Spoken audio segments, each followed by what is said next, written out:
மாஷா அல்லாஹ் ஹம்னா. எல்லா சப்ஜெக்ட்லயும் super mark வாங்கி class first வந்திருக்கீங்க. ஸ்டூடெண்ட்ஸ், நீங்களும் ஹம்னாவை ரோல் மாடலா எடுத்து படிக்கணும். இன்ஷா அல்லாஹ் நல்ல மார்க் எல்லாருமே வாங்கணும். ஹம்னா, நீ ஃபர்ஸ்ட் மார்க் வாங்குனதுல எனக்கு சந்தோஷம்தான். எனக்கு மார்க் ரொம்ப கம்மியா இருக்கு. நானும் ஹார்ட் ஒர்க் பண்ணி படிக்க தான் செய்றேன். ஆனா எதுவுமே ஞாபகத்துல இருக்க மாட்டேங்குது. டெஸ்ட் எழுதுறப்போ எல்லாமே மறந்து போகுது. ஆனா உன்னால மட்டும் எப்படி ஈஸியா மார்க் எடுக்க முடியுது? நான் படிக்கிற விதம் தான் காரணம்.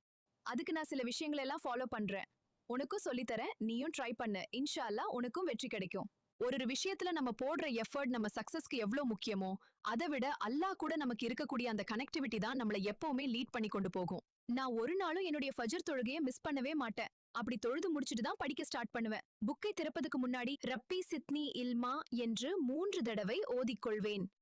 டெஸ்ட் டைம்ல நான் தகஜத் தொழுகையும் மிஸ் பண்ணவே மாட்டேன். இப்படி நம்ம அல்லாஹ் கூட தொடர்புல இருந்தாலே நமக்கு எல்லாமே கிடைச்ச மாதிரி மைண்ட் செட் ஆயிரும். அப்புறம் ஒரு முக்கியமான துவா. படிக்க ஆரம்பிக்கிறதுக்கு முன்னாடி எக்ஸாம் ஹால்ல போன உடனே இந்த துவாவை ஓதி என் காரியத்தை அல்லாஹ்விடத்துல ஒப்படைச்சு விடுவேன்.